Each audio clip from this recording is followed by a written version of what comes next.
Okay, we've got it confirmed. Under points of information, just to confirm that agenda item 4A, Arlington House, has been deferred from the agenda of tonight's planning committee and will be reported to the committee at a later date. For a second point of information, I will now hand over to the planning applications manager. Thank you, Chair.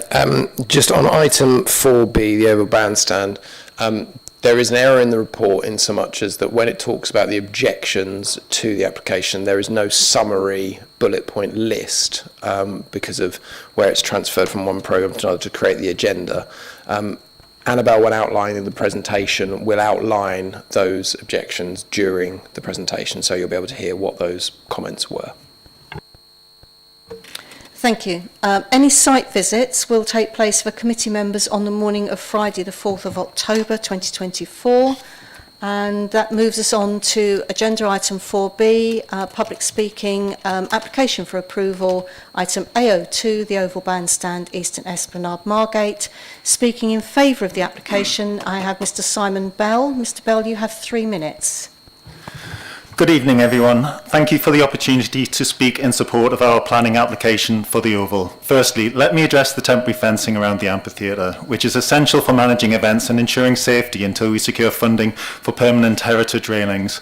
Since the installation of the temporary fence in spring 2023, the transformation has been remarkable. The site has become more secure, enabling proper ticketing and creating a family-friendly environment free from drug dealing and antisocial behaviour.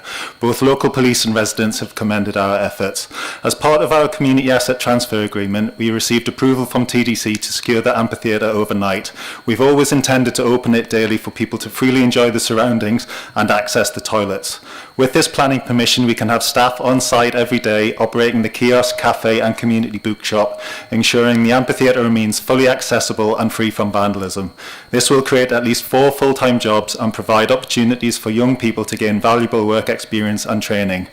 Our proposed shipping container retail units are essential for generating revenue to support the long-term sustainability of the Oval. They will support fledgling businesses as well as local charities and help cover the significant cost of maintaining the toilets and the £25,000 annual cost of hosting weekly community concerts, all of which are funded by grass with profits from our on-site bar and concessions with almost no external funding. Accessibility is another priority. Our plans will ensure the Oval is step-free and equipped with handrails and ramps, making it accessible to everyone in the community. Our planning application goes beyond physical improvements. It's about strengthening community engagement, helping other organisations and supporting economic growth. As a not-for-profit social enterprise, all income generated at the Oval is reinvested into the venue. Our goal is to provide affordable cultural experiences, ensuring our venue is accessible to all. Since we took on the asset, we've hosted over 100 community events, most of which were free, and welcomed more than 37,000 visitors. This summer we launched a popular wellbeing programme with plans in this application to add an outdoor gym and wellness garden to expand this initiative. We also run weekly gardening volunteer days to involve residents in maintaining the Oval's ecology. Our planning application reflects extensive community engagement, both in person and through surveys, and is overwhelmingly supported by residents. Since 2021, the Oval's regeneration has been a key component of the Council's coastal wellbeing intervention and has been recognised many times by TDC as a driver for social and economic change in Cliftonville. We are thrilled to announce that we were recently awarded significant government funding for this project, which must be utilised by March 2025. Without approval of this planning application, this vital funding will be returned. In summary, the Oval's regeneration will deliver lasting social, economic and ecological benefits. We ask for your support in approving this application to continue enhancing the Oval for the community's benefit. Thank you. Thank you. Speaking under Council Rule 20.1, Councillor Austin, you have 3 minutes. Thank you, Chair. I'm speaking in support of this application simply as someone who's attended events at the bandstand and really enjoyed them. I've been impressed with the variety of activities going on there and with the plans for the future, including the charity bookshop and the outdoor gym, which will provide new services and facilities that can make a real difference in the community. Of course, as a Green Councillor, I'm excited by the plans for mini woodlands, more planting and native hedging, which will provide new wildlife habitats, improve the biodiversity of the area and enhance the environment for everyone. And I like the wellness garden plans, which will help extend the Council's own coastal wellbeing initiative and provide a quiet, peaceful haven in one of Thanet's most densely populated areas. There's also potential for volunteers to get involved in planting and maintaining these areas, and I know from my own experience as a volunteer the sense of pride and satisfaction that engenders. It will be to everyone's benefit if local residents, both adults and children, can work together to share the joy of watching something they've planted thrive. I'm aware there are concerns locally about the Harris fencing, which isn't beautiful, but have become something of a part of the scenery around Thanet. Indeed, my husband regularly suggested at TDC we should invest in shares in the company, as we seem to be one of their foremost customers. But the application makes clear that the fencing is temporary, to save the listed structure from the sort of vandalism it's suffered in the past, until better arrangements can be made when facilities will be open daily. I know this project has not been without its problems and controversies, and from the little I know, it's probably fair to say that mistakes have been made on all sides. But we're in a new era with a new government, and we're still a fairly new council.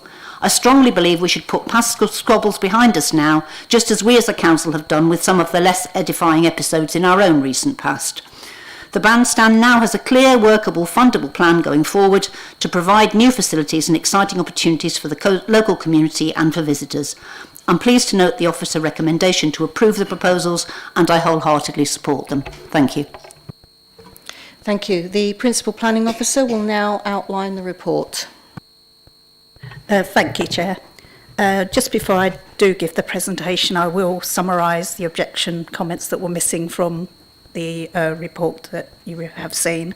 So I'll just run through them. So noise nuisance, dangerous parking, do not require any more places selling alcohol, light pollution from signage, unsightly fencing, loss of long-standing farmers market, contravention of agreement with TDC, shipping containers not in keeping with the area, loss of feeling of openness and loss of sea views. There has also been an additional representation that's been received, and it makes a couple of additional points. So it includes impact on historical significance, increased antisocial behaviour, and access required for emergency vehicles to surrounding a residential development. So I'll just go through the presentation now. So this is the application site outlined in red. So with Eastern Esplanade, the sea to the top here, the bandstand in the middle, and the pavilion building here, and Queen's Court on the left-hand side here. It has been mentioned there is some historical significance to the site, but the bandstand was actually fairly recently replaced in itself and is not listed, but it does lie within the Clifftop conservation area. And as has been mentioned, the land was formerly within TDC ownership, but has now moved on to Grass as the charity who are operating the site. So just some images of the site. So this is the application site here, the bandstand in the middle here, the pavilion building, and there's a kiosk building here, and Queen's Court again to the left here. So looking at an isometric view of the site, again Eastern Esplanade here, Queen's Court here and here, the bandstand in the middle, and the pavilion building in this location here. So this is a view of the application site, and you will note there are several things going on, and as has been mentioned, for example, we have the wellness garden that's being proposed here. We have some works in and around the bandstand itself and the amphitheatre, and we also have some new units that we'll talk about and some existing structures that are already in place. But we'll start with works to the pavilion. So here is the bandstand, this is the amphitheatre here, and this is the pavilion building here. So just a view again, the bandstand, the pavilion building in this location here. So this is a view from within the site of the pavilion building as it stands now. Currently there are no openings in this side here facing onto the bandstand.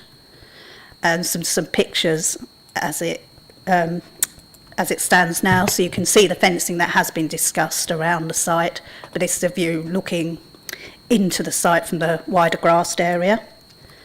And this is just another view of it, and you can see some openings here, and again we are looking from outside the amphitheatre onto the site.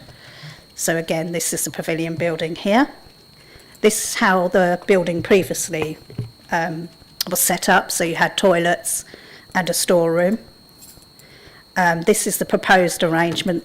Some works have taken place here. So this would again provide toilet facilities, a cafe area here, and an events bar in this location here. And this is just a roof plan, so you would note there are a number of roof lights proposed to the top here.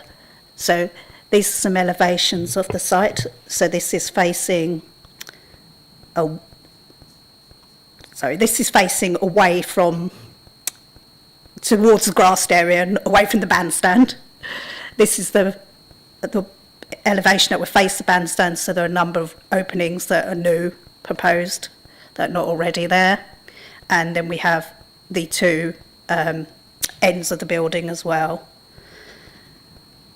And so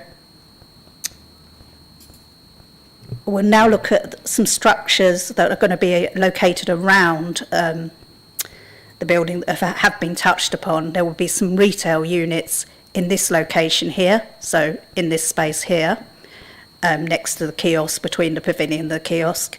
There is a storage building that's actually in existence already in this location, so below the pavilion if you look at it in this location, and there is additional unit proposed here which is being referred to as the community bookshop that's been mentioned. So we've actually sort of flipped the image a bit here. So these are the retail units that are proposed. So it's 3 retail units in this location here, and a staff room that would provide welfare facilities for staff when they are working on site. So they are all new and not existing, and that gives you an idea of the sort of unit that we'd be looking at. So they would have hatches that opened out when they were in use to serve the public. This is an existing store, and that is on site, and we can look at some pictures of that in a moment. And this is a smaller unit, but that would house the community bookshop. So at the current time, and we'll look at some images, there are a number of shipping containers on site that aren't particularly attractive, and obviously they have been mentioned, and we have raised concern as officers about excuse me, the impact on the conservation area setting. And it is proposed that they will be clad in timber to give them a more an appearance that sort of blends in a lot more natural, and they will have sedum roofs as well.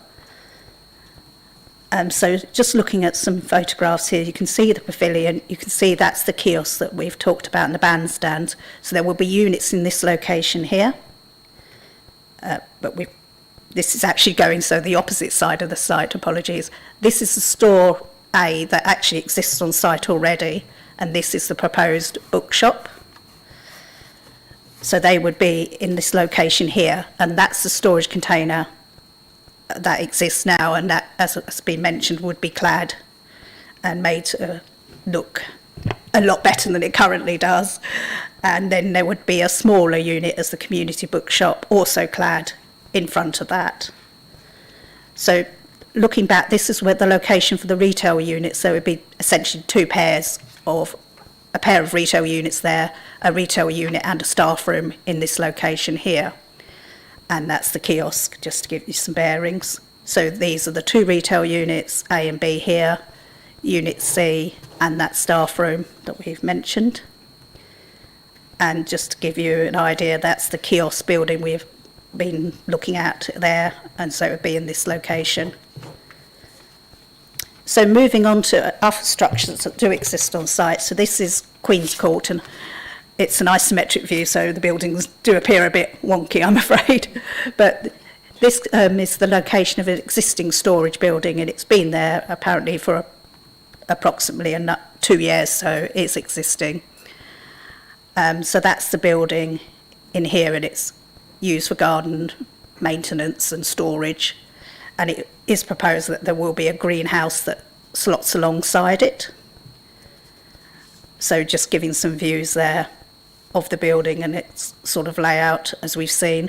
And again, this is proposed to be clad and to make it look a bit more presentable and in keeping with the area. So this is a view of Queen's Court there, and you can see the top of the building poking out above the container, poking out above the fence. And obviously that's a full view of the container. And that's a longer view looking back towards the container. So it is considered once that building is clad and with a cedar roof, it would have an acceptable impact on the character and appearance of the conservation area. So moving on to the wellness garden that's been discussed, this will be in this location here. And just have a look at some plans. It will be landscaped and in some areas have some equipment. And just a better view of it here. It will have things for in these locations here like pergolas. There will be seating of a variety of kinds. There's a proposed water feature. And as mentioned, some gym equipment, workout equipment in this location and this location here. It is proposed that this will be have a fence around it and a gate, but that is more of a type of sort of fencing you see around a children's playground within a larger park, and the gates will be open to let people get into it. It will not be locked and have to... Sorry. Oh, okay. Sorry, apologies, members. Sorry, slightly irregular. I'm just going to come in on the next couple of slides just because I wanted to just clarify a couple of points that are in the report, if that's okay. So the proposed, you've seen the existing Harris fencing that's around the site from the images. So the proposal would be for temporary permission for that to remain. Now, one of the issues that came up in the discussions about the application were obviously just concerns about the impact that has on the conservation area. And what's therefore been proposed, and to give an idea of what's intended to come forward when funding is available, would be to have the sort of post and rail 1.8 metres in height around the site. You'll note that there are a number of things that are put forward as being temporary permissions. That's because we do consider that there is harm to the conservation area by virtue of the current boundary treatment around there. This would be subject to the need subsequent permission. Obviously, this has been put forward as an indication that it's going to be coming forward. I do just want to also point out with regards to the blue line around the north part of this plan, which actually shows the existing concrete sort of fence that's around the top of the site. We have had some submissions, sorry, this is just a view just showing the actual Harris fencing itself as well. We have had some submissions from the applicant specifically about what was present on the site previously, which included until sort of the mid-90s a concrete fence all the way around the site, and then with previously a number of boundary treatments separating the site in the early 20th century when various events were held. So it is considered that there's precedent for fencing around there, but I just thought it's important to clarify about the fact that the current boundaries wouldn't be permanently present, and we would be looking at getting a more permanent, appropriate solution in the future. I'm going to hand back to Annabelle to talk about the sign, if that's okay.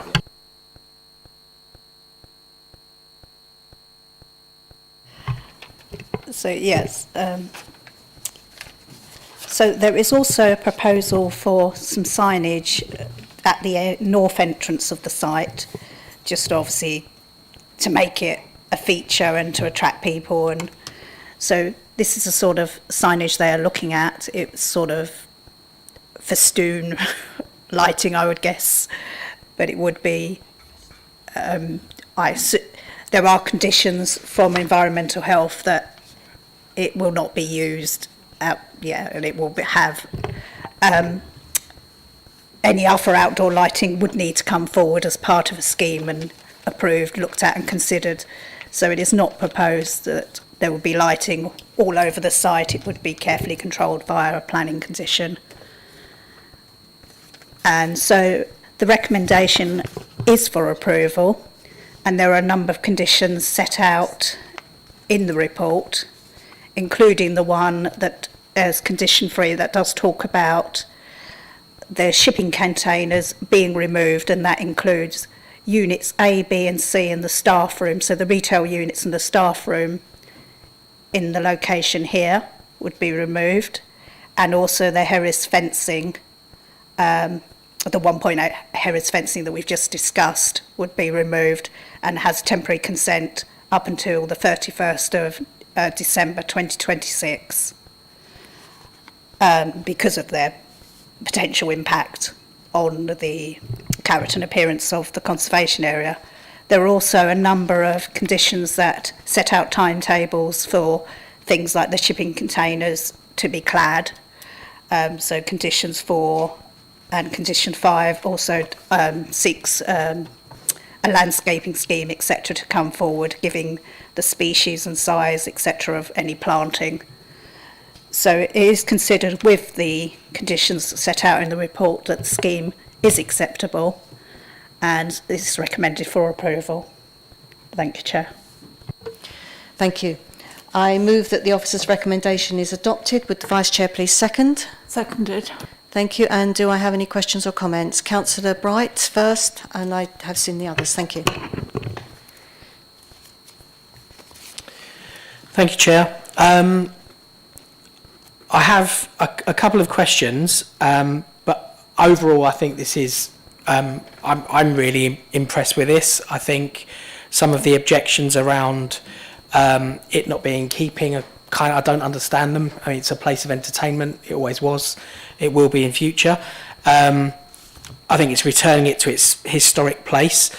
I have, I guess, 3 questions and 1 concern only.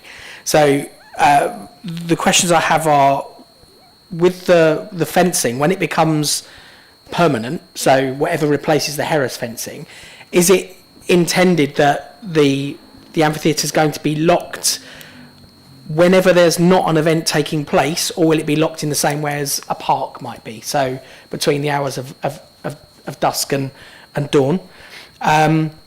My second question is really about around the shipping containers that you've earmarked to be removed. Given that do you want to come back first? Yeah. Well, I mean, in terms of intention in the future, once the Harris fencing is gone, I think obviously the control of that land isn't something that's sort of mandated by the planning permission. So, for example, if it was, you know, if gates were locked at all times, the point that we've put forward is that the boundary treatment, the nature of having a boundary treatment around there is acceptable. Once a permanent solution will be acceptable in terms of in the conservation area, and the view that we've put forward is that the presence of having a boundary and potentially restricting access to the amphitheatre doesn't compromise the policy with regards to protection of open space, because on face value you could say that people can't actually access it, but in this specific instance obviously the purpose of the boundary treatment is to facilitate greater use of it, and you'll note the police comment in the report as well, which obviously lends further sort of credence to that approach.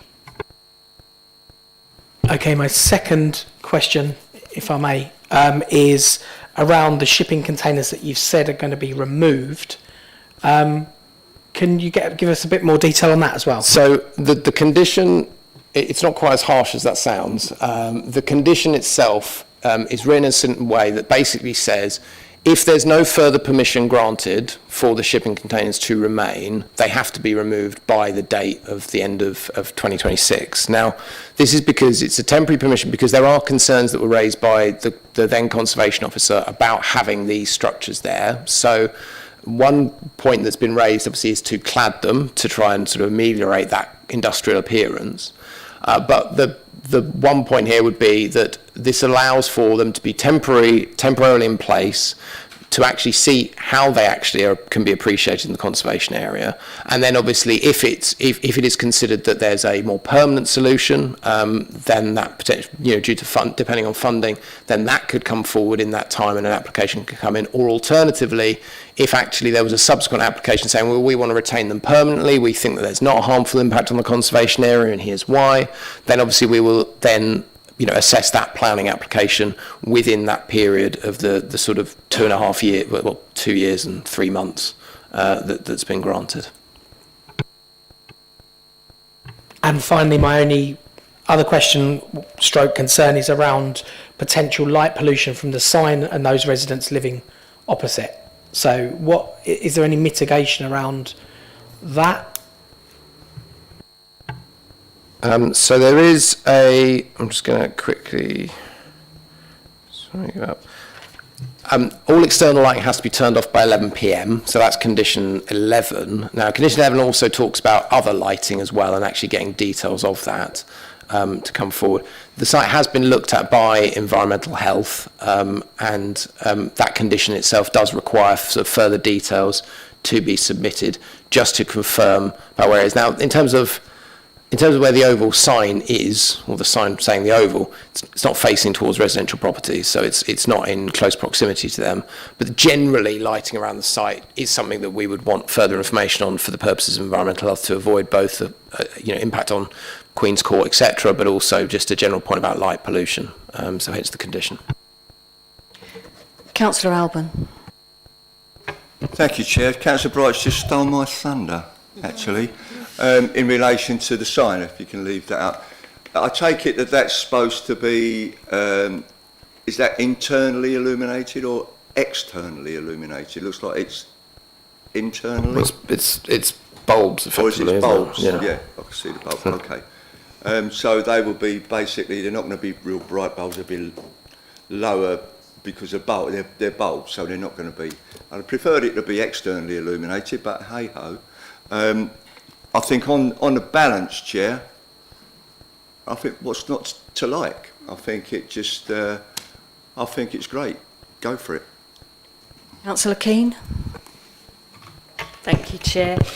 Yeah, I mean, I've watched what has happened at the Oval over the last few years and seen all the fantastic development that's gone on there and the events that have been put on. So I'm very supportive of it. When I read the proposals, I was concerned about the shipping containers, but having seen the images of them with the cladding, I think they will blend in.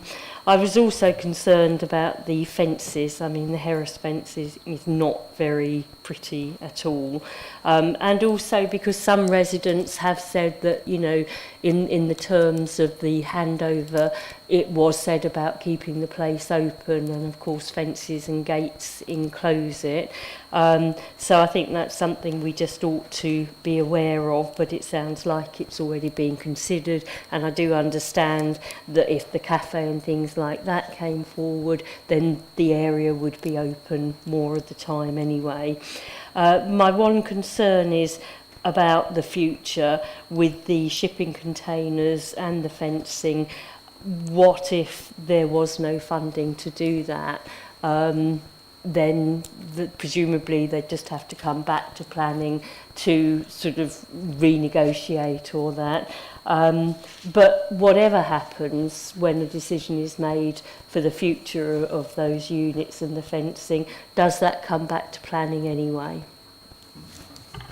Thank you, Chair. I mean, if obviously no funding becomes available, or there isn't sort of things don't take off to the extent that the permanent fencing can be brought forward, then yes, unless there's a subsequent application, then they'll have to be removed. And obviously, if you don't comply with the condition, then we would look to sort of move towards enforcement action, because, as I say, there is harm from the visual appearance of what's there. And I think everyone is hopeful that isn't going to be the case.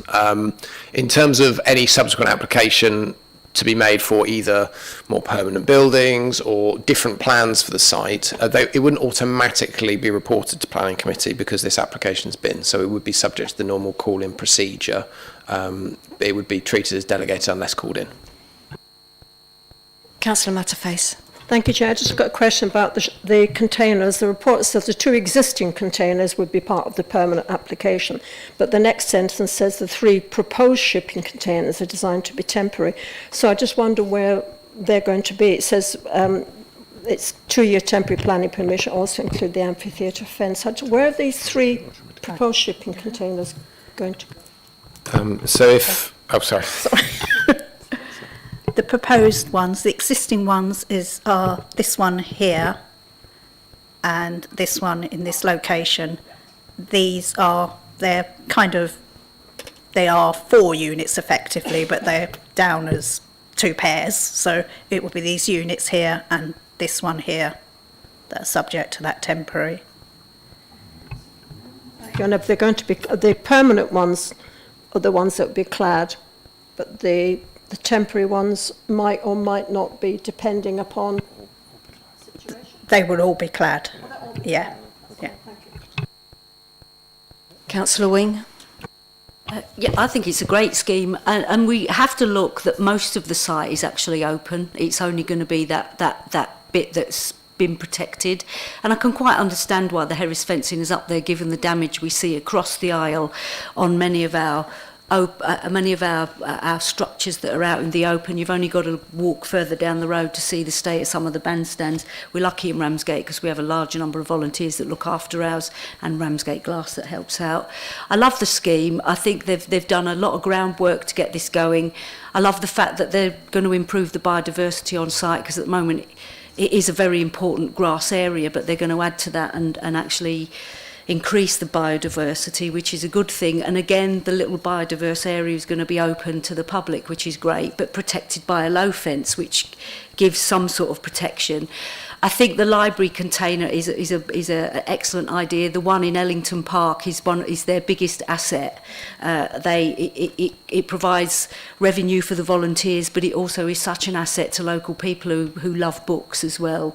Yeah, I thoroughly approve of this plan. I think it's in the right location. If you walk down there, there's very few places to get something to eat or drink during the day and sit and look at the sea and sit in a lovely grass area. So I wish them luck.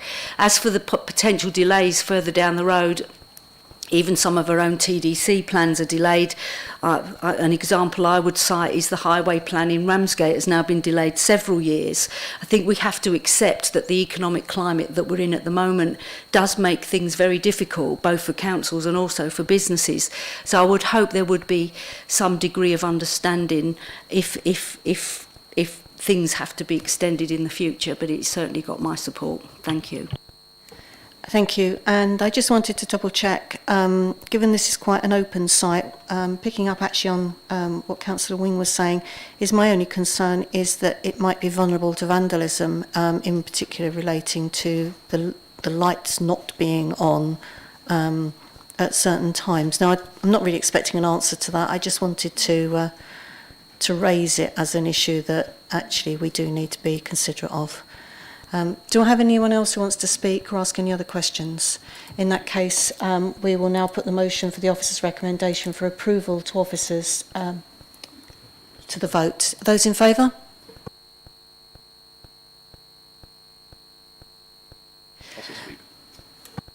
That's carried. Thank you.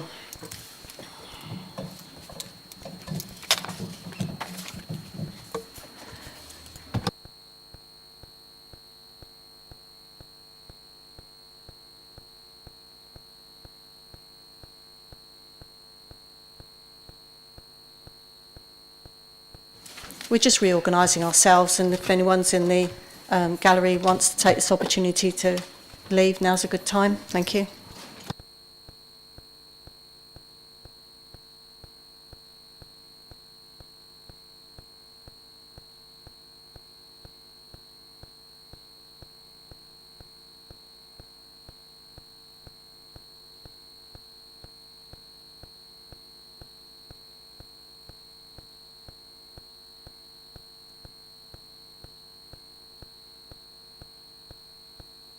Okay, moving on to agenda item 4C, application for approval.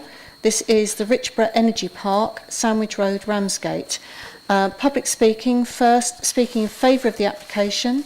On behalf of Mr. Rory Elstone, we have Mr. Howard Banks. You have 3 minutes. Thank you. Good evening. My name's Howard Banks and I'm Head of Engineering at Pacific Green, the developer and operator of Richborough Energy Park. Richborough Energy Park is a battery energy storage facility developed on a brownfield site long associated with energy infrastructure and therefore crucially with excellent connection to the electricity grid. The site's evolution from coal power to storing solar and wind energy for when the country needs it is a fantastic example of the energy transition in action. Indeed, the site was promoted for green energy projects in the Thanet District Local Plan and we're proud to have responded to that call. Richborough Energy Park stores carbon-free electricity that would otherwise be wasted. Additionally, it is able to deploy this energy extremely quickly, thus providing an important grid stability service. The facility is making a material contribution to energy security and decarbonisation towards the ultimate destination of net zero. As with all change, we've witnessed both opportunity and concern from the local community. While green investment and growth is in the national interest, we believe firmly that it should not compromise local interest. We're grateful to all stakeholders and members of the community who have taken the time to engage with us through the planning process, both when Richborough was first awarded planning consent in 2021 and as we again seek consent in line with amendments made to the project through design and construction. By optimising the design of the site and deploying the latest technology, we have reduced the number of battery containers from 56 to 38. And by listening to the feedback from local community, we're delighted to have further expanded our proposals for biodiversity enhancement at the site. Our revised planting plan expands on the original application with an additional 140 square metres of scrub planting, an additional 60 metres of hedgerow, and an additional 400 square metres of wildflower grassland. Pacific Green has worked closely with Kent Fire and Rescue to develop a strategy that minimises the risk of water pollution via runoff without compromising the safety of the local community. Richborough Energy Park benefits from newer technology and better processes than some of the UK earlier battery storage sites. Site safety will always be our #1 priority. Kent Fire and Rescue has signed off on the revised container layout, the spacing and all fire and safety installations including the water tank. Kent County Council have signed off on all matters relating to drainage, while the Environment Agency has confirmed that flood risk has been mitigated satisfactorily. An independent study concludes the site is well screened from the wider character areas and that when considered with neighbouring developments, cumulative landscape and visual impact is very limited. Pacific Green has a long-term commitment to operate and maintain the site and looks forward to being part of and engaging with the local community. Thank you. Thank you. Speaking under Council Rule 20.1, I have first Councillor Davis. Thank you, Chair. I've listened with interest actually to the previous speaker. What I wanted to address here, and it's something that a lot of the community are concerned about, is how this fits into the broader scale of things down in that area, because it may be that it's due to a revision of the plan is why it's retrospective, but people don't understand, and I do find it a little bit hopefully unnecessary in future that retrospective applications on important infrastructure of this nature are brought forward, because surely, you know, this is all part of a big plan. This isn't suddenly, it's not like building a shed and realising that you should have had permission. So could we perhaps look at why this project has come forward retrospectively? However, how does it fit cumulatively as well? There's a lot of reference in the report about how it's this authority's duty to worry about runoff and so on. There's a meeting on in Ramsgate tonight about a further 9 hectares on the marshes adjacent to this site. So whilst I understand this is brownfield, this is going to create more runoff. The potential for disastrous impact on our water supplies down in that area, I think, is something that needs further investigation, and the cumulative, as I say, effect of these various projects. Is there any source where one can go and find out what the cumulative impact is? Because we've got Southern Water applying for solar panel arrays for their plant. We've got a National Grid with their DCO application for, well, I don't even want to use the language that I feel about that, blot. And whilst obviously we need to move forward and transition to these new energies, who is this for? Because traditional energy consumption created spikes and troughs in supply, and we didn't need to destroy our environment with battery plants to store it. Whilst it's better not to be wasted, as I say, we need to. I don't think it sits very well with anybody when nobody can see what the actual bigger picture is in a very sensitive area. Thank you. Thank you. Councillors Austin and Smith, do you have a preferred order? Yeah, Smith. Councillor Smith, section 20.1, you have 3 minutes. Thank you. Okay. Thank you, Chair. Thank you for committee. I am no expert in this very expert field of battery energy storage systems, or BESS. The great benefits they confer to renewable energy provision, or any risks they may imply. But any experts have a clear interest in singing the praises while minimising or ignoring the dangers, so this is not a level playing field. I have read many of the documents, and many documents in the planning portal, and to be frank, I now understand less than when I started. But these are just a few questions to which I can find no answers. Number one, Richmond Energy Park, REP, says it will use Novak 1230 as a key line of defence against fire, but its manufacturer 3M publicly announced the discontinuation of this product for regulatory and environmental reasons some time ago. What is the replacement? Two, Novak 1230 doesn't extinguish lithium-ion battery fires, but only electrical fires. So what chemical would address a battery fire itself? Three, the REP plant is twice the capacity of the Liverpool site that exploded last year, but has only a fraction of the firefighting water available. Isn't that cause for public safety concern? And a tragedy was averted in Liverpool by the fact that it took so long to alert the fire service, thanks to there being no local control centre. So will there, or will there not, be one in Richborough? 4, is water volume even relevant? Because lithium-ion batteries require no oxygen to burn. So water is of no use, but if it is used, it will carry contaminants such as, and I may be wrong, I think it's a hydrofluoric acid that is emitted by the batteries in the case of fire into the water table in the poor old River Stour. Some firefighting chemicals are long known to cause cancer and birth defects, but we don't know what chemicals will be used, so what might the consequences be?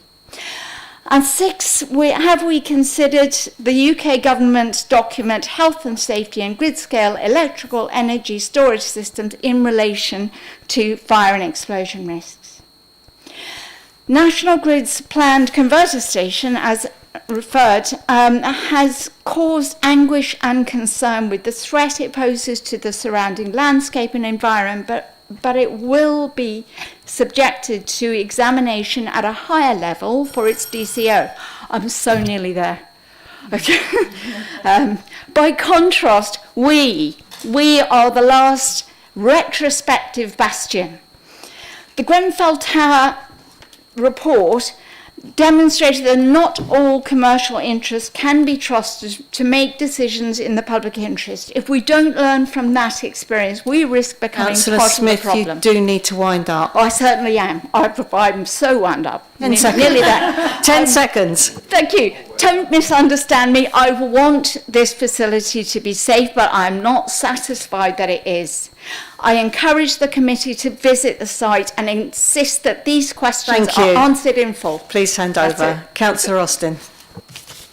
Thank you, Chair. Colleagues, you're being asked to give retrospective approval to a proposal with potential to threaten the lives and health of residents as well as the environment next to an SSSI. I believe this is an unacceptable burden to place on you. I'll highlight just one of several serious risks: fire. Abby has mentioned the Best Plant fire at Liverpool in 2020, a much smaller unit than this that burned for days. The Department of Energy guidance points out that a wide variety of internal and external factors, including physical damage, misuse, ageing and fluctuating temperatures, can cause fires in such plants. So it might be a period of hot, dry weather, a failure of the cooling system, a short circuit, a chemical failure. We'd need state-of-the-art systems to tackle this risk, but I'm not sure we're being offered them. As Abby's highlighted, the next-generation fire suppression system, Novak 1230, is about to be withdrawn. In Liverpool, this system failed, but the later investigation showed that even if it had worked, it would have made no difference to the fire and explosion that ensued.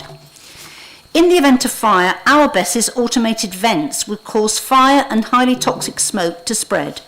Kent Fire and Rescue will have to be on site in minutes to begin cooling the other containers with water to avoid other batteries overheating and further lithium runaway fires. But in practice, they'll be delayed because before they can take action, site control will need to disable the electrical systems and the electric security fence. And we don't know if that control will be based on site or even if it'll be a 24-hour operation. The water tank at the opposite side of the site from the entrance, so they'll need to go round the whole site to reach it. The application assumes that winds will come from the south and southwest, but any Thanet resident knows our winds can come from any direction. Today, for example, the prevailing wind is from the northeast. If the wind is from the north, a toxic plume of smoke will be blowing over the water tank and from there much further afield, so firefighters will need breathing apparatus, and each breathing apparatus has only a 30-minute life. There's more, but there's no time to discuss it. This project depends on every element working perfectly 100% of the time, and we know from tragedies like Grenfell that doesn't happen in the real world. We cannot and must not take a chance on our being lucky every single day. I urge you to reject this proposal. Thank you. The Planning Applications Manager will now outline the report. Thank you, Chair. So the application is a retrospective application for battery storage scheme and associated development. So the site is outlined in red. The blue line outlines area under the control of the applicant. So we are down the very south of the district. You can see Richborough here, the A256, and then the site itself, which on this aerial image is this area here where the mouse is circling. So this is just an aerial image with the imposition of the red line on the site.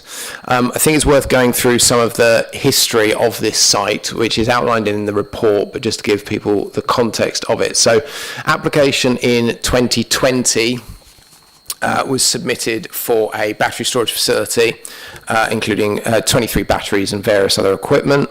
That had that arrangement on it with buffer planting on the eastern part of the site. This was a phased development, and there was another application that came in 2021, which is the red hatched area with the blue hatched area, the first phase that had been approved in February 2021, and that basically sort of completed the site with access road round the side. The Stour is at the bottom of the image there, with more buffer planting and obviously a number of batteries. It was 33 batteries as they were then. So then in 2023, we had two variation of condition applications which were submitted. These were retrospective following the beginning of the development. What these looked to do was update the site to react to the fact that technology had moved on. They didn't need quite so many batteries, but they needed a different arrangement and different separation distances, as well as different provision, including a fire water tank. So we had two variation of condition applications come in. One is for the first application and one was for the second application. However, both had to be withdrawn because, as you will see from this image, the boundary of the site, which is in red here, had batteries going over them, so they were interdependent effectively, so that the development actually crossed the red line, which has then resulted in the current application, which is for the whole of the site. So it's a brand new application. So we have had previous applications on this, and it has been ongoing for some time. Mention's been made of cumulative development, which I will talk about a little bit later on more broadly. But just to give members some context that they may recall, there was an application in 2022 further to the west for a battery storage plant, which included the removal of the wind turbine and a mast, and then there was a variation to that plan which reduced the number of batteries with more of a habitat creation plan, which actually came before members at the time. So in terms of the actual proposal itself. So the principle of development has obviously previously been approved in those two applications which made up that whole. So the site is, the yellow area is the allocation, so the site covers this bit of the yellow allocation, which is CC07, which is an area for the development for renewable energy facilities subject to any mitigation required for the impact on nearby conservation sites. So this has been looked at in a number of applications, as I mentioned, over the last few years. The principle of development for the full extent of the site has already been agreed, and therefore significant weight is placed upon that, with no changes to national legislation or local legislation that would change that principle that has already been agreed. So in terms of the actual proposal itself, there are now 38 batteries on site with a different layout. There is a control building, transformers, power conversion units which are within, next to the batteries, sort of changing the current from the direct output from the batteries to alternating current going to the grid. As I mentioned, the transformers as well. And then you also have a water tank down the south with access roads around, and a fence around the site and planting, which I will come back to. So a bit of a reminder, the purpose of the battery storage sort of facility is to store energy that's generated from other sources and to release it where necessary onto the grid where there's peak demand or it's slow to come from other areas. The view that we've put forward from officers and that's been held nationally is that this type of facility does support the transition to low carbon energy from electricity produced from renewable sources. I recall a discussion at the previous planning committee when one of these was considered. It doesn't exclude energy that might be generated from non-renewable sources. However, the overall principle would hold that this is the sort of facility that is needed to ensure energy is not wasted when it is sort of on the grid, rather than so it's retained and then deployed as necessary. So one of the key points on this one is it is entirely retrospective, other than some planting, which we'll talk about. So it's there and it's operational. So we have a number of images going around the site to show you what these looks like. So you've got these units here with across the site, and we're going to look down the main access route from west to east. So you'll see Richborough in the background here, and you can see the row along here and the access roads through the site. Then we're going to look up to the north from the bottom, bottom southwest corner. So looking up, so you can see the fence. So this site here, which is cleared, is the site adjacent. That's the sort of the separate planning permission. This is further up to the north, so you can see the building that's part of the operational requirements of the site. We're going to then look at the transformer units at the top, which are here, so you can see surrounded by fencing. And then we're going to look at the south of the site. So we'll come back to this area to discuss it in a bit, but we're looking towards Richborough from the southwest corner towards the tank.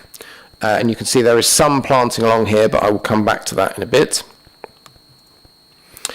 So just to give you some quick sections through the site. One of the things that's mentioned in the report is that the land level has been increased across the site, so it's a flat surface. Primarily this is to deal with flood risk, which has been looked at by the local flood authority, but I'll come back to drainage in a bit. But this is just showing a sort of section through the site to show that the building, which is, if you look at the top left here, the building is similar sort of height to the battery storage, and it's not considered that there is a landscape and visual impact from the structures themselves in terms of the views. I mean, I do have some images later that will show that.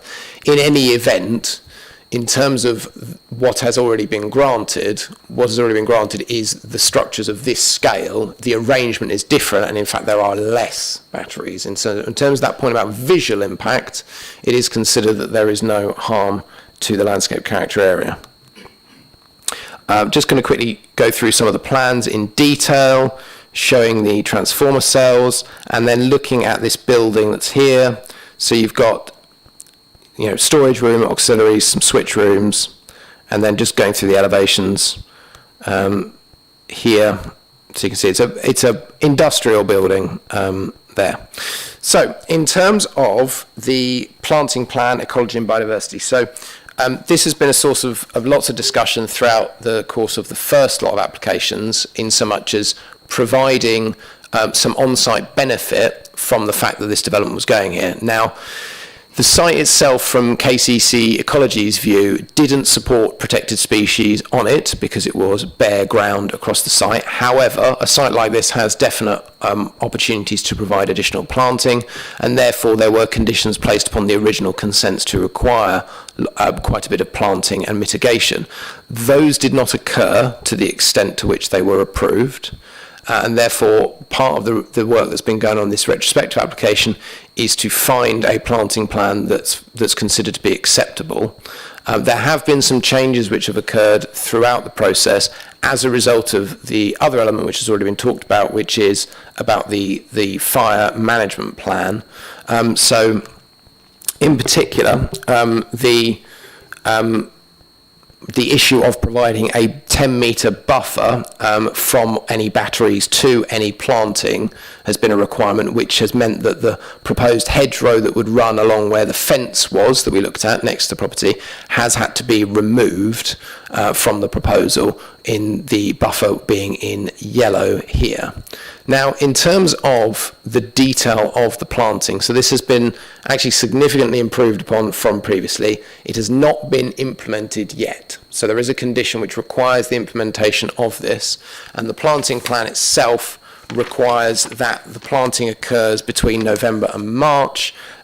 So there is the reason for the condition which requires the planting to occur within 3 months of any approval will allow that to occur. So what is looked at, if I go through from the north of the site to the south, you have a combination of wildfire grassland, hedgerow planting and buffer planting.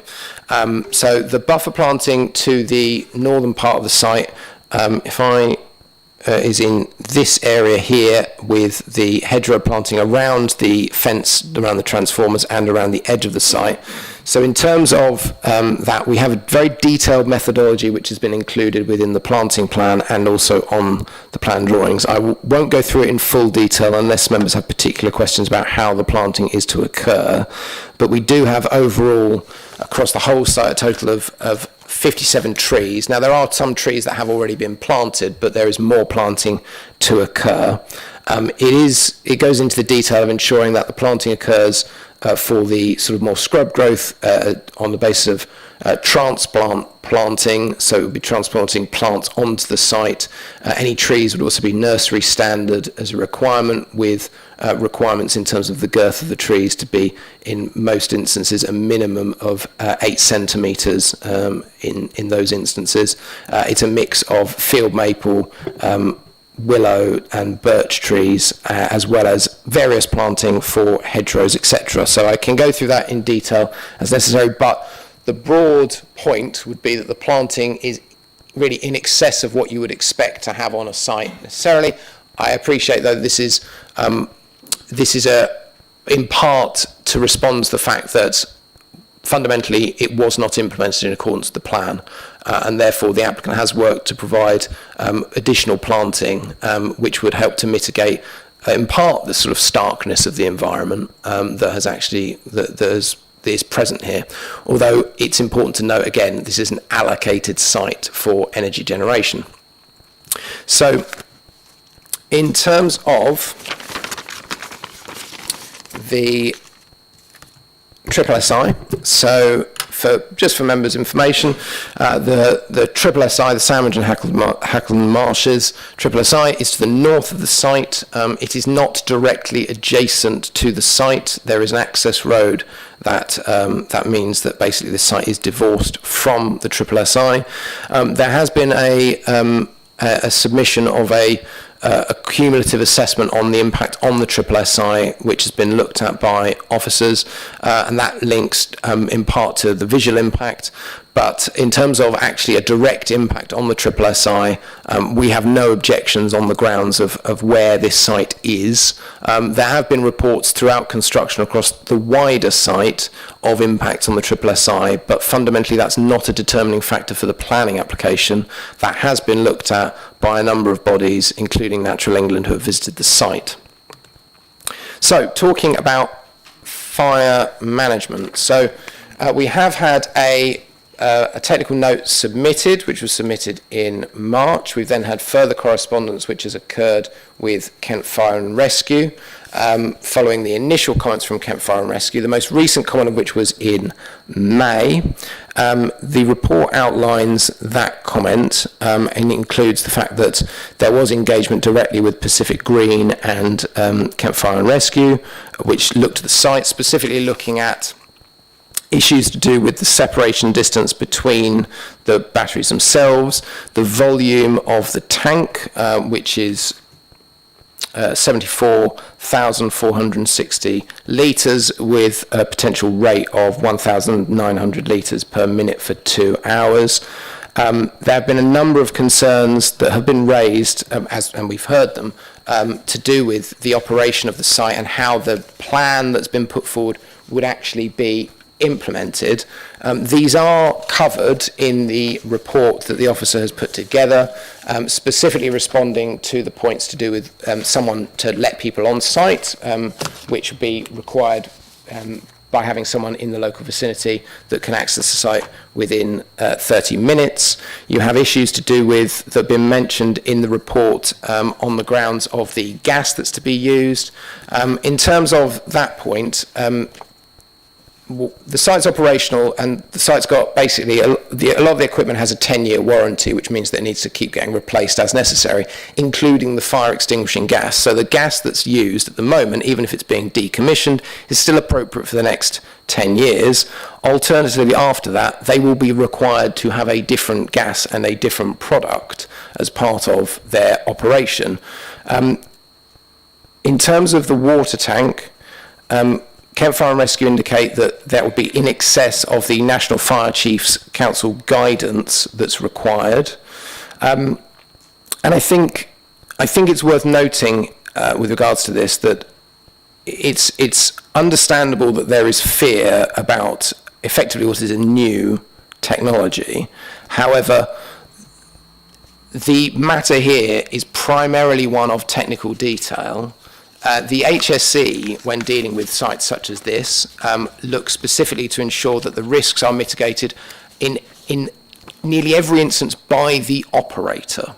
It is not a requirement, and it's, even though I appreciate the views that are being put forward very stridently, it is not the responsibility of this council to ensure that the site is operated safely. That is the requirement of the actual operator.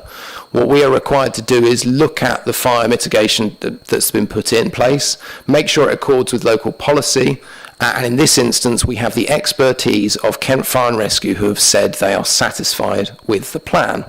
Now, whilst there are detailed queries about what would happen in this event, fundamentally they are going beyond the scope of which that we as a council should and do have technical expertise on. So I think it's really important to mention that, and the report goes into a lot of detail about the judgment in Swale, where a council was fundamentally wrapped over the coals.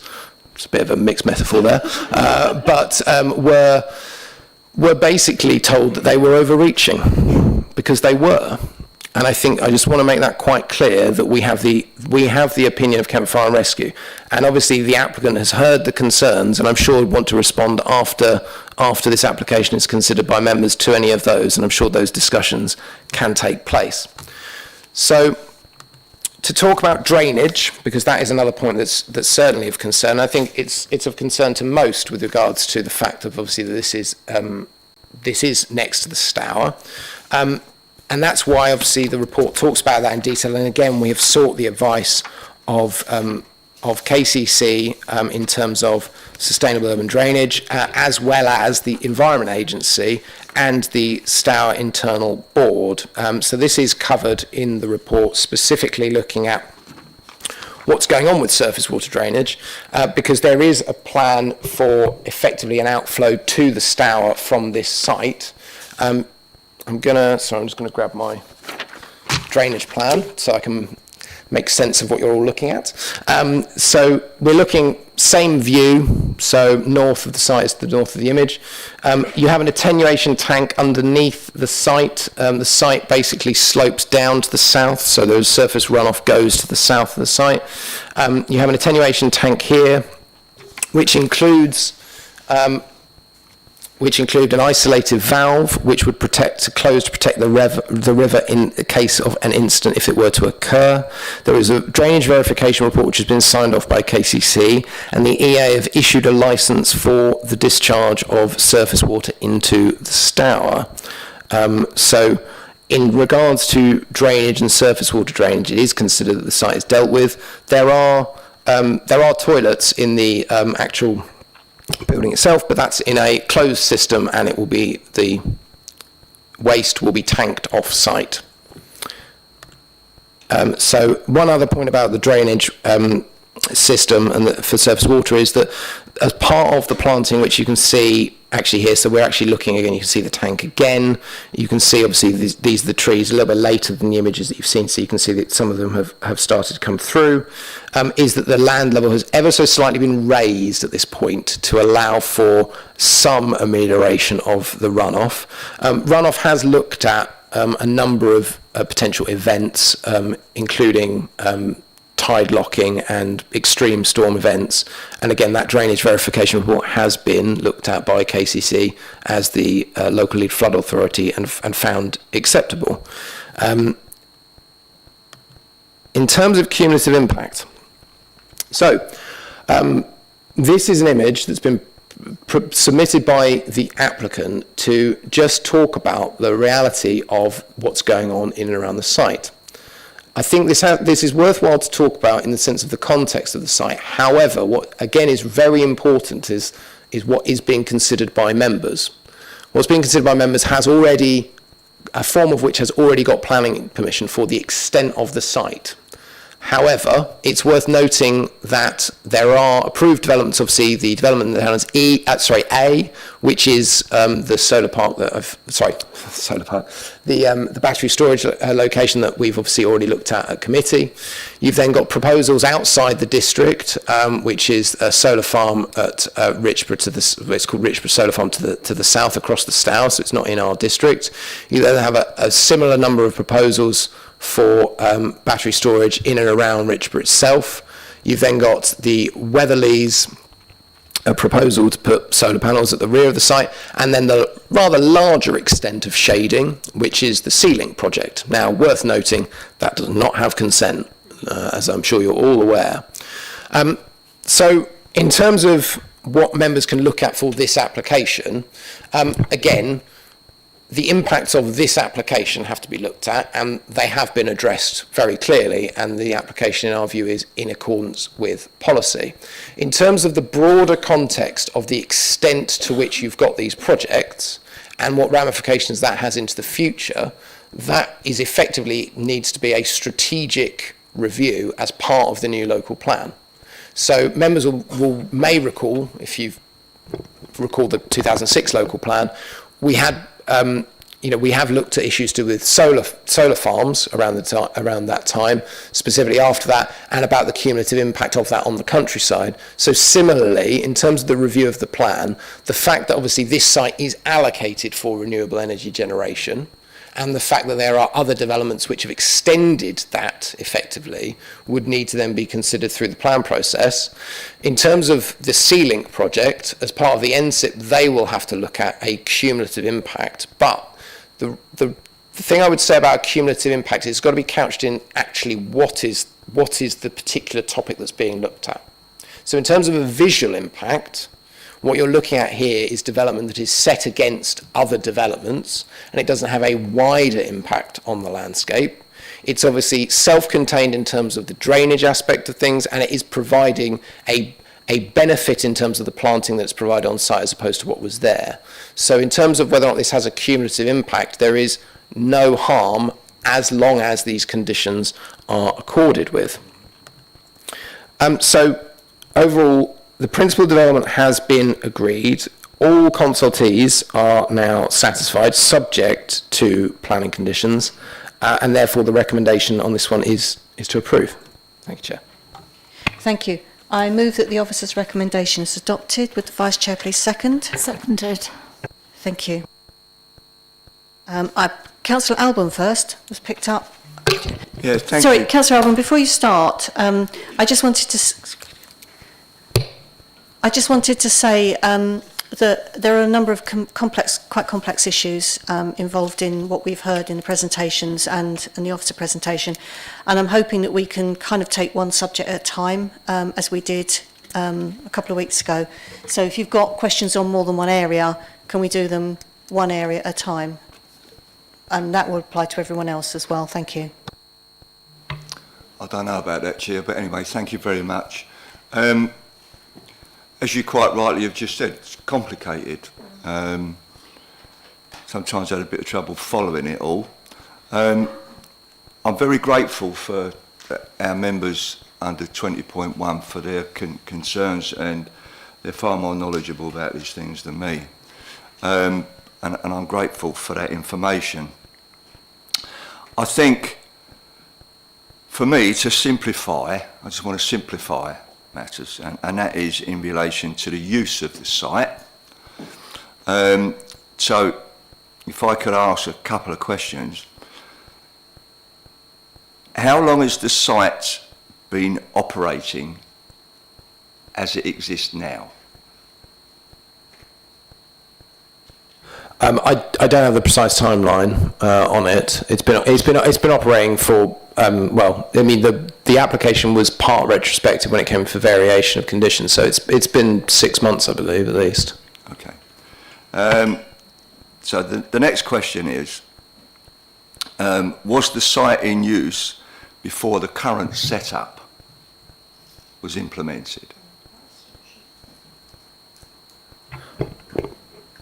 Sorry, can I just get clarification on what you mean? If I can clarify, I'm trying to clarify it myself. What I'm trying to get to grips with, if you like, is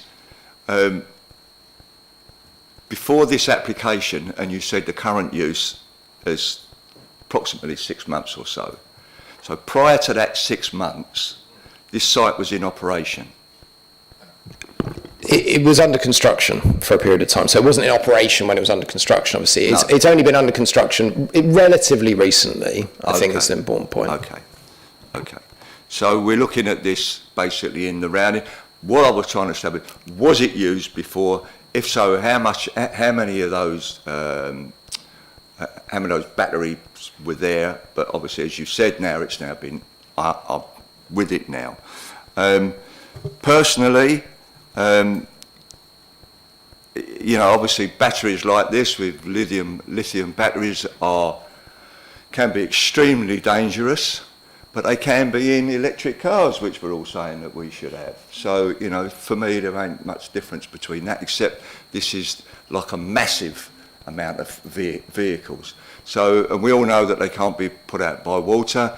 You said that they can be put out by gas, and that the fire and rescue are satisfied with it, Environment Agency is satisfied with it, and all others are satisfied with it. So on that note, I cannot see a problem as to why we should refuse this application. Thank you, Chair. Councillor Wing. Thank you, Chair, and thank you for the offer of going backwards and forwards, because I was on the original planning committee when we approved this, and it was back in, I think it was phase 1 we approved in 2020. 1467 is the planning reference, or it might have been phase 2, which was 210305, because some of them I think have gone through on officer decision. I remember at the time I voted against the the decision to approve, because I was just so worried about two things. There wasn't I don't think there was an up-to-date fire plan on that application, and we didn't really have enough information on how drainage was going to be dealt with. They were going to use SUDs, but they got on site and it's partly a flood zone, and soon realised that SUDs wouldn't work because the shallow watercourse. So I have continued to read every application that came through. And in and around that site, we have, as Ian's quite rightly said, the Nemo build, which I think is on the Dover TDC side. This is the phase 1 and 2 battery plant. It was, as Ian said, it was done in 2 parts. Then we have the extension to the 400 kilowatt substation. You know, all of this is above me as well. I failed physics. We have the phase 3 battery plant of this, which is the second bit, which is under construction, I believe. Then we have the battery storage connection area. Then we have the grid stability plant, which I think is B, which actually will involve tunnelling under the SSSI, and that went through without an EIA, which I found quite shocking. So I am going to go backwards and forwards. We also have a solar Southern Waters solar plant, which has gone through KCC because it's part of the minerals and waste policy, so it's not under our remit. So I'm going to try and, although there's less containers, I still believe that this plant is going to be 99.99 megawatts. The plant that exploded in Liverpool was only 20 megawatts. I think there were 20 storage containers. So one of the questions I need to ask is, although we've had a reduction in containers, is the power or the potential power, and as a consequence explosion, greater? This is, I read the critical incident report following that incident in Liverpool, and fortunately, we've only had one incident in this country, but there's been a number across the world. Presently, we have 161 sites, but there will be thousands more are coming through. And one of the things that I take from my colleagues here is none of us are experts. I'm a visual kinetic learner, and I am urging people to encourage us to do a site visit, because this may not be the only battery plant that we are going to have to approve. And I sit here and I want to be absolutely certain that everything is in place to protect the environment and the people that may be living in and around that site. Lithium batteries, it's a chemical reaction. It's called a thermal runaway. It can't be put out by water, and it doesn't require oxygen. So all that firefighters can do is defensive firefighting to cool everything around. The Novak gas that we've talked about is there to be released to actually stop the spread of fire within the containers. Now, in the Liverpool incident, there was an issue accessing the site because, once again, the site was remotely managed. But that worked in their favour. It was an hour and a half before they managed to get anybody to talk to them, because if those firemen and women had gone into the site, they would have been injured or fatally injured because the container actually exploded. And because they couldn't get in, they weren't in there. And that debris from that explosion covered an area of between 6 and 23 metres, which is why the fire brigade talks about a 25-metre area.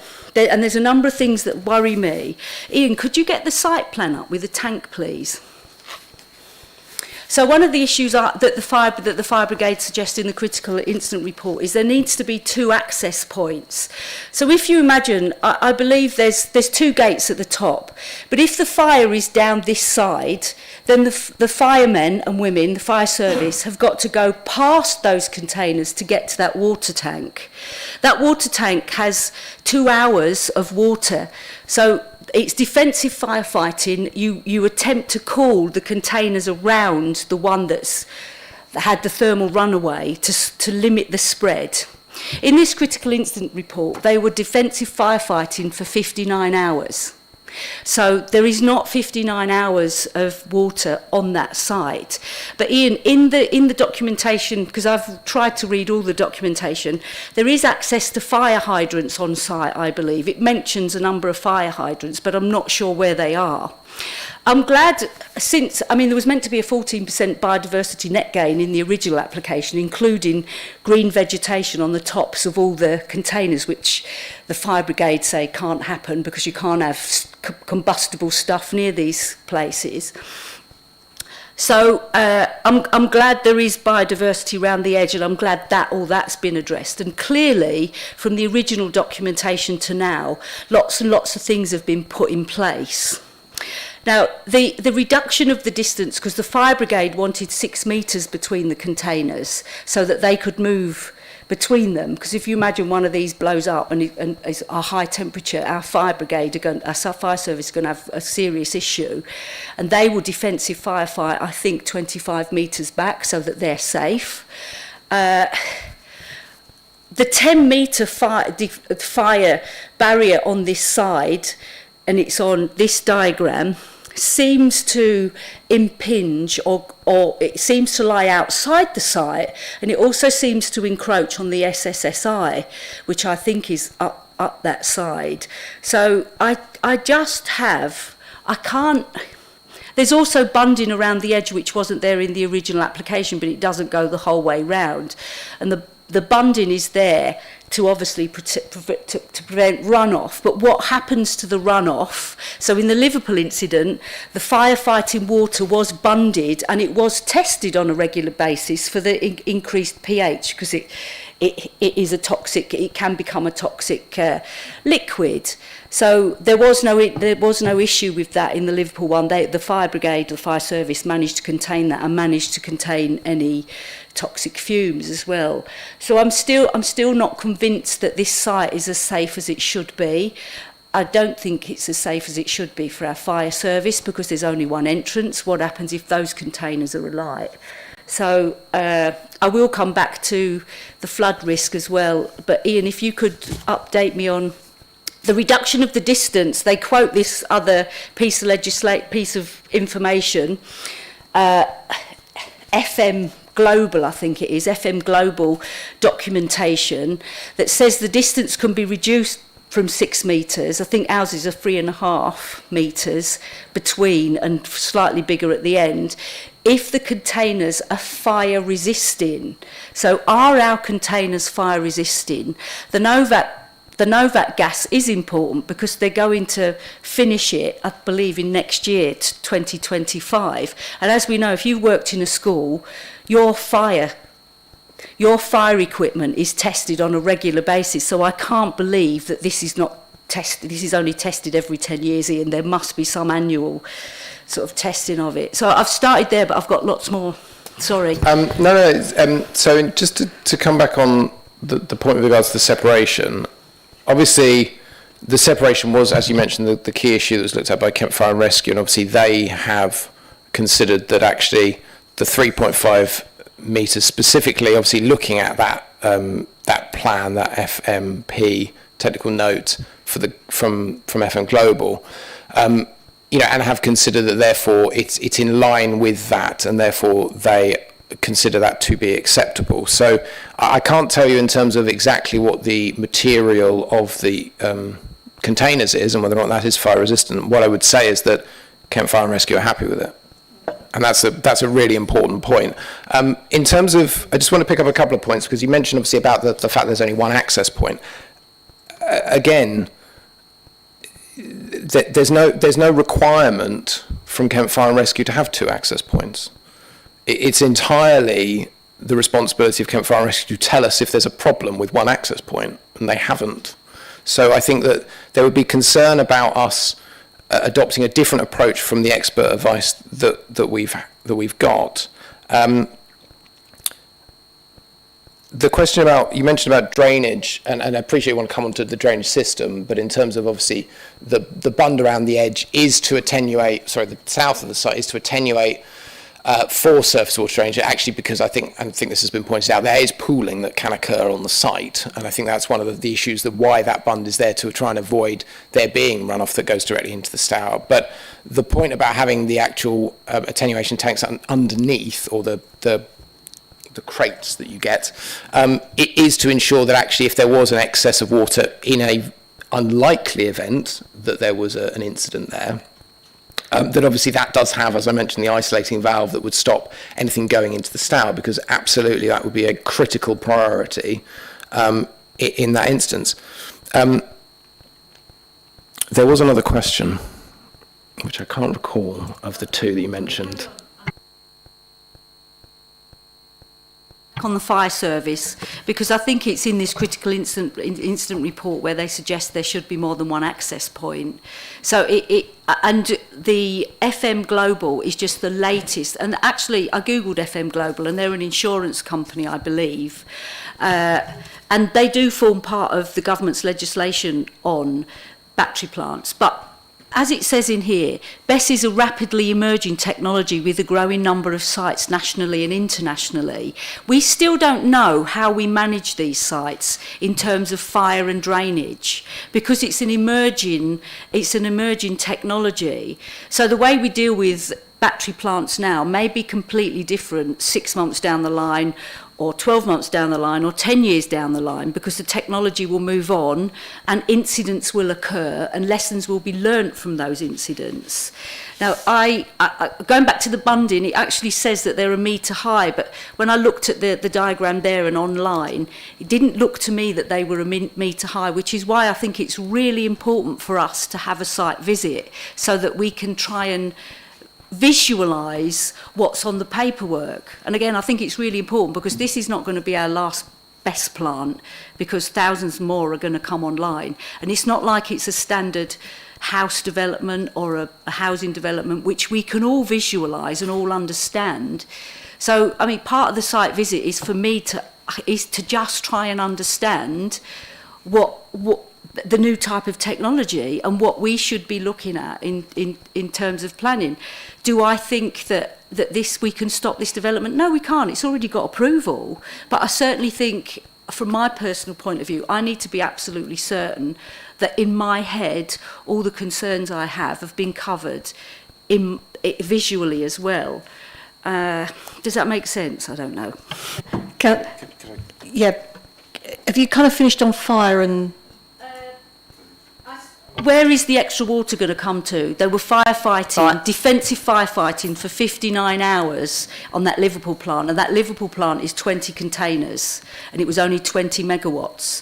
This is 99.99 megawatts. Okay, I'm going to let the officer come in next. So just to confirm, the bund is 10 centimetres, not a metre. So that's part of the drainage. So it's not supposed to be a metre high. It's supposed to be 10 centimetres high. So that's in the drainage strategy, it's in the drainage verification report, which obviously KCC have looked at. In terms of what Kent Fire and Rescue have said with regards to the quantity of water, it says the proposed water volume at the site will be in excess of the limits of the current National Fire Chief's guidance. So it is in terms of the amount that's actually on there and the rate of which it would be used. It then states that alternative sources, and this is the Kent Fire and Rescue, alternative source of water will be considered during the 2-hour duration in the event of extreme circumstances. Now, you are obviously outlining about the critical incident report about the fire in Liverpool. That's not what Kent Fire and Rescue have talked about in this instance. Now, Kent Fire and Rescue have had to look at these issues of battery storage plants very, very recently, with obviously the mention of, I did earlier, of Cleve Hill in Swale, looking at the detail and a lot of the information that was produced in that to oppose the approval of the requirement by local residents. Because these are real concerns, because as you say, it is an emerging technology, and therefore there is, I suppose, always an expectation that governments might be slightly slow to react in terms of legislatively to sort these issues out. But it's not the purpose of the planning system to debate the safety of this technology.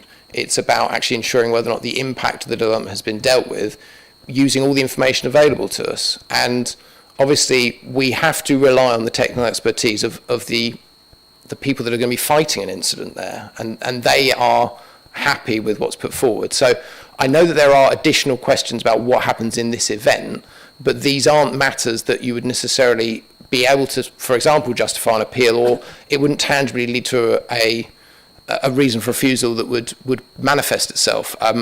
I think in terms of a site visit, the concerns that have been raised relate not to a visual impact, and the greatest will in the world, you won't see any drainage because it's under the ground, it's there. The verification report serves that purpose. So in terms of the visual impact of it, I did say I was going to just touch on this earlier, so I will just quickly just give you a bit, because there is a landscape visual impact assessment. It hadn't been raised particularly as a point of concern by most, but there are public footpaths opposite the Stour, but the views that you get are of the wider structures that are present. Specifically, this one is basically the public footpath that's the other side of the Stour, with regards to, obviously, you've got the planting that's in place to the south of the site, again, outside the site.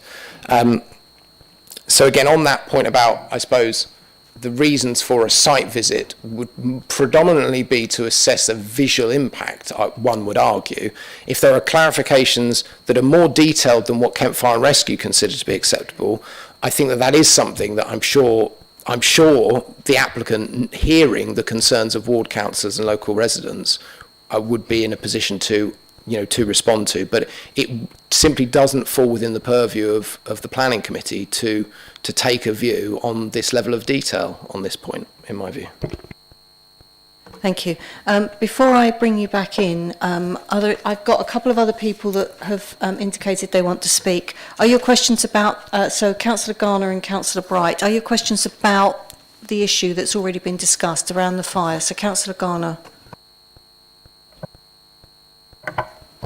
Well, yeah, it includes.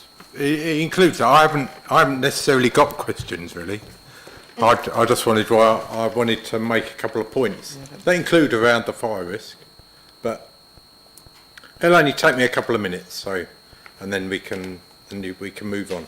I understand everything that Ian has said about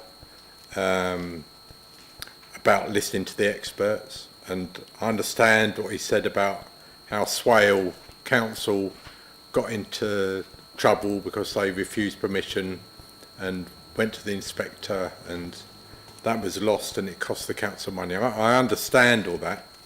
And this isn't, as has been said, this isn't like building a few houses, or it isn't a housing estate or an extension. This is, as has been explained by or expressed by a number of people, quite a large, risky, potentially risky build of infrastructure. But we do have an advantage available to us, because one of the advantages of it being retrospective is that it's there. It's been built, more or less.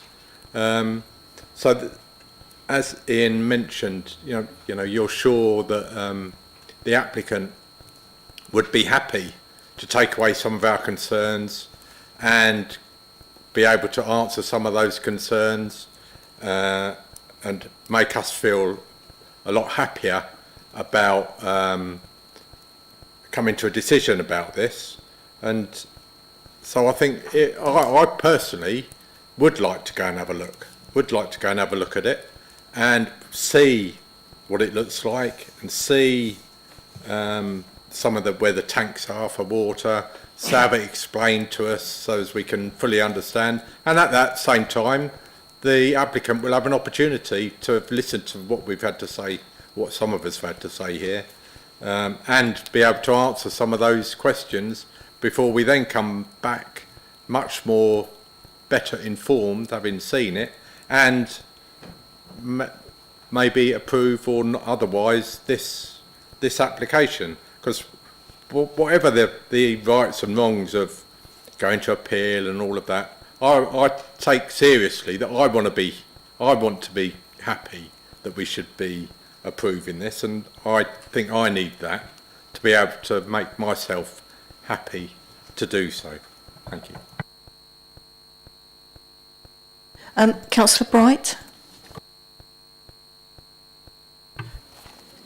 Thank you, Chair. And thank you especially to Councillor Smith for some of the research you've obviously done. So I think it's really, really important. I just wanted to come back really on the point that Ian made around the experts, the use of experts in the fire service, because I'll be honest, I'm not an expert on battery parks. I think a site visit would show me a load of shipping containers, or that would look like a load of shipping containers, and I would say, oh yeah, look, there's some shipping containers. But some of the numbers that have come out of here today are actually really interesting, because I think someone said, so this has been open for the last 6 months, which equates to around 960 hours. You then, 4,320 hours of operation. You add that to the other 160 battery parks that have been in operation for the last 6 months, and you've got around about 691,200 hours of operation. It seems to me that we are worried.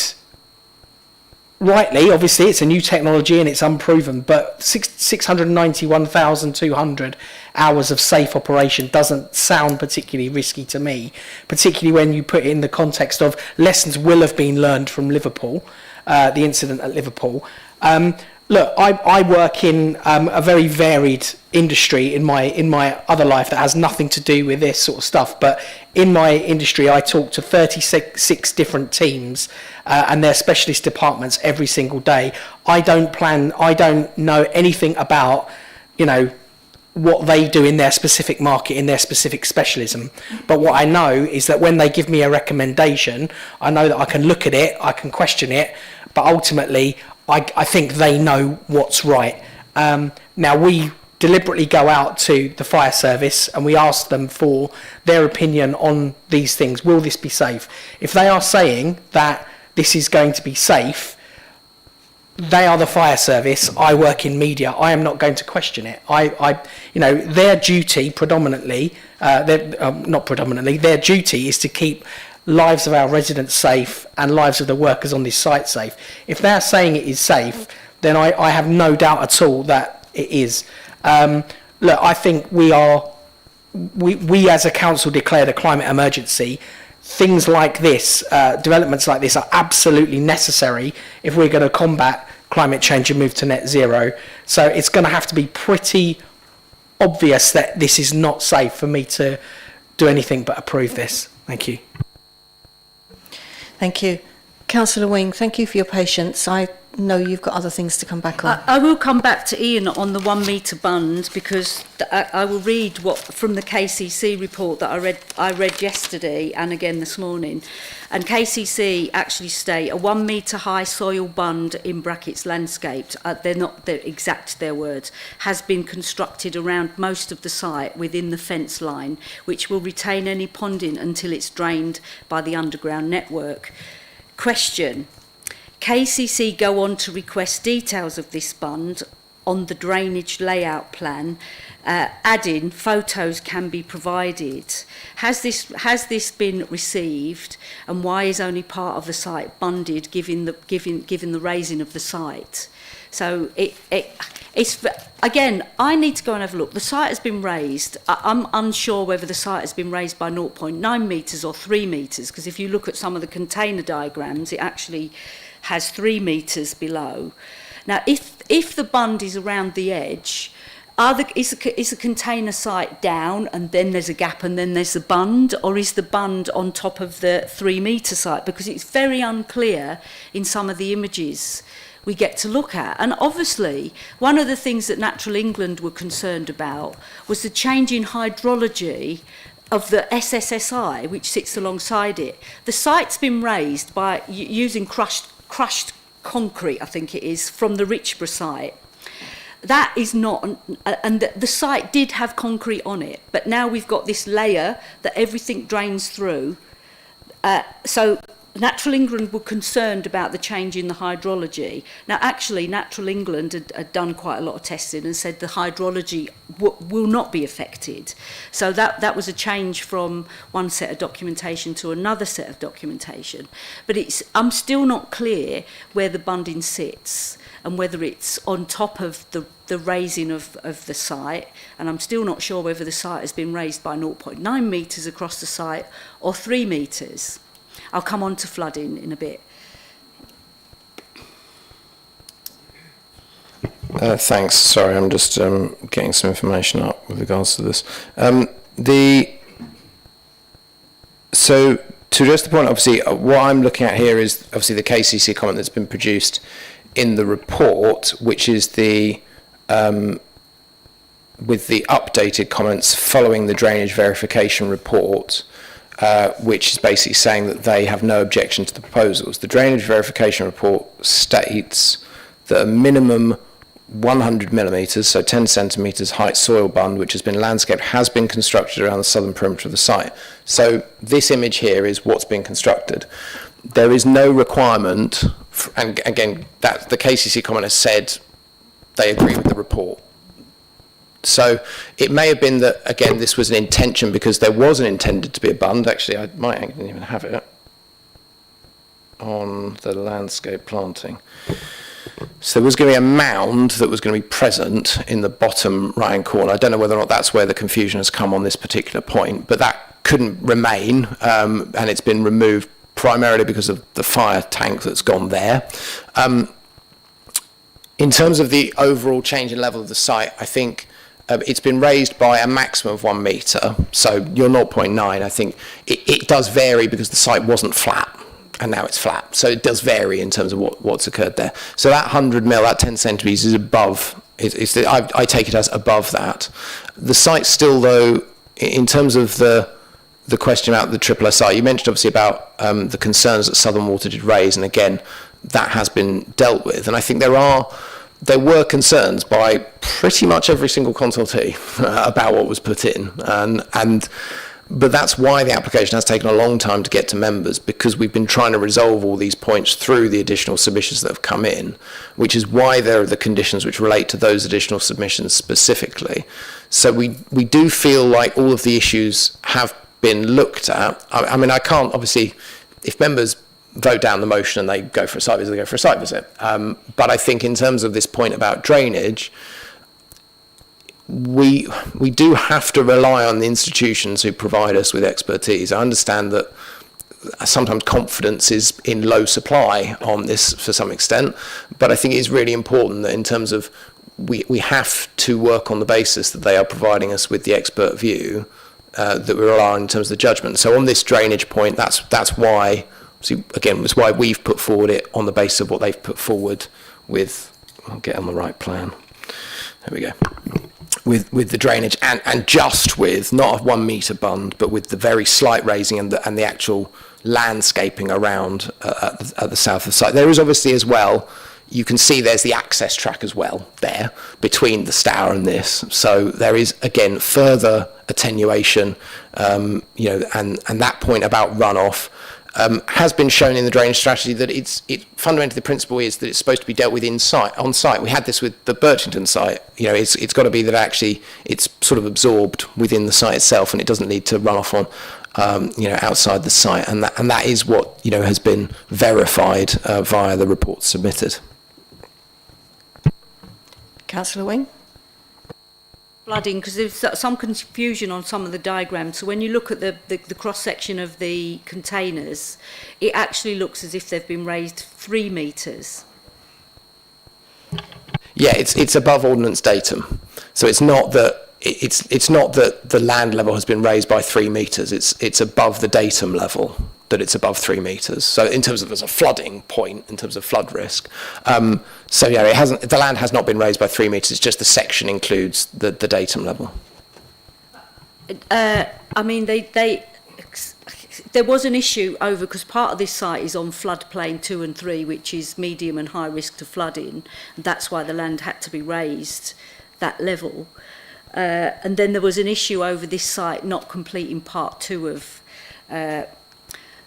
some sort of thing where they had to test, because they'd looked at the runoff in terms of a flat site, but they hadn't looked at the runoff in terms of raising the level, which could have a bigger increase on site, particularly off site flooding. And I think that was addressed and that was looked at. But there's been a massive move forward from when we approved it.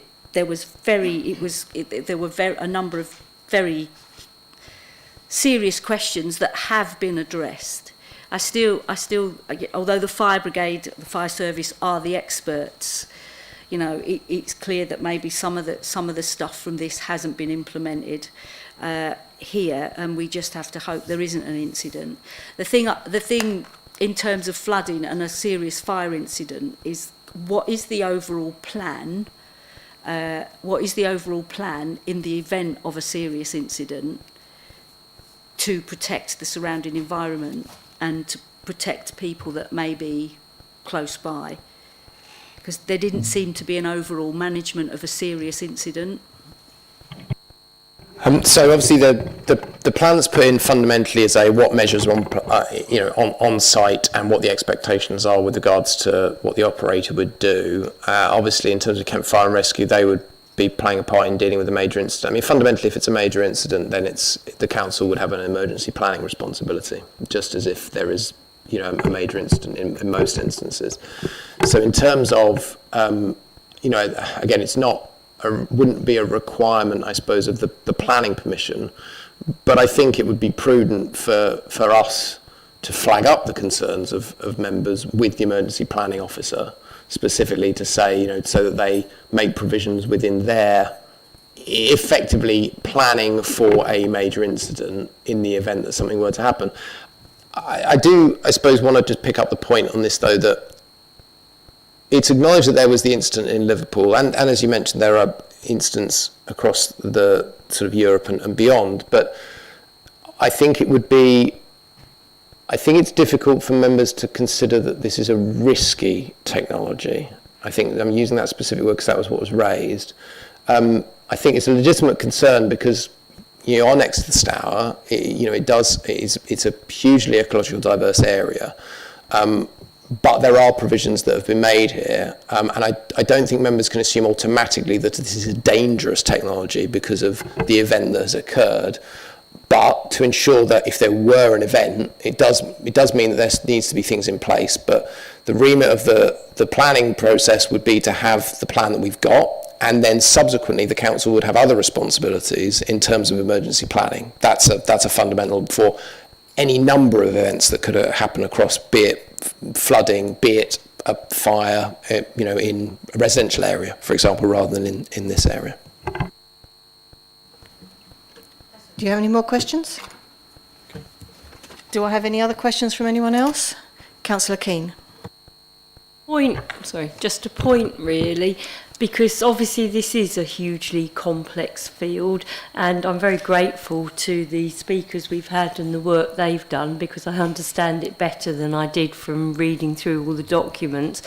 But it just seems to me that we are absolutely dependent on people like the Kent Fire and Rescue services for their views on it. I mean, it's not something we can know about. So I still kind of am a bit confused about, as a planning committee, what we can consider, because we kind of just have to take their word for it, they're the experts and what they tell us is correct in terms of all these risks that we've been talking about. Well, yes. It is a case that we have to take the advice of the consultee in this instance, on its sort of merits in terms of the advice that we've got. I mean, an example I would give you is that there is another application that was refused recently by the council, which was in the Green Wedge between Margate and Broadstairs, where they had produced a fire management plan, but Kent Fire and Rescue didn't consider it to be adequate. And it formed one of the reasons for refusal on the application, that we refused, because it was in the Green Wedge and various other issues. And that was as a reaction to Kent Fire and Rescue and the inadequacy of the plan. Planning can look at public safety, but it doesn't really go into, the MPPF doesn't really talk in, there's no specific references to battery storage in the MPPF. It's a general point about amenity and public safety. And with this sort of thing and any sort of technology such as this where there could be something at risk, it's the responsibility of multiple institutions and multiple processes to look at it. But sort of we can only take it so far because, as you say, we are not experts on this, and it's not assumed that as a local planning authority we should be experts on it. So we do have to rely on the evidence, the advice that we get from experts on this. Any other questions? Okay, can I ask a question then? Talking about the planting and biodiversity. I'm sorry, I can't refer to whatever's already agreed, but I just think that we should be looking at fire-resistant plants in the plantings. I think in this instance, it's gone for an avoidance, technique of putting them outside the buffer, basically. Yes, but I still think it's relevant. Thank you. And my only other comment is I think public relations on this whole technology thing from the applicant's point of view is something that, it's new to all of us. So, yeah, thank you. I'm sorry, the chair sometimes has weird thoughts, and that's okay, because the chair can be weird. At that point, I'm now going to put the motion to the vote. The motion is for the officer's recommendation is for approval. So can I have all those in favour, please?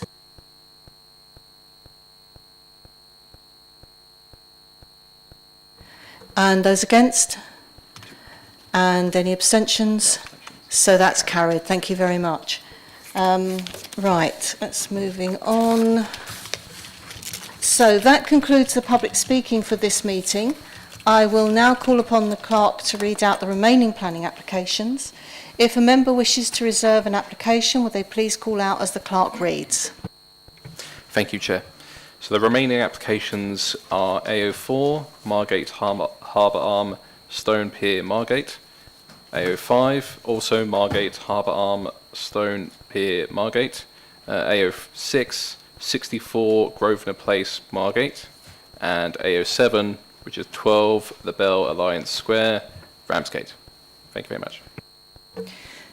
Can I have a proposer to move that the applications that have not been reserved be determined in accordance with the officer's recommendation? Councillor Alban and seconded Councillor Wright. And do members agree? Agree. Thank you.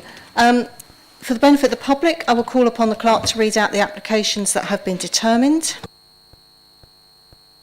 Thank you, Chair. So the applications that have been determined are AO4, Margate Harbour Arm, Stone Pier, Margate. AO5, which is also Margate Harbour Arm, Stone Pier, Margate. AO6, 64 Grosvenor Place, Margate. And AO7, 12 The Bell Alliance Square, Ramsgate. Thank you very much. And thank you. Before I actually close the meeting, I just remind those who are watching online, either live or retrospectively, that we did have some problems with the streaming at the very beginning of the meeting. All we lost was some of the administrative items and not any of the main content. So thank you, and that concludes the business for this meeting, and good night.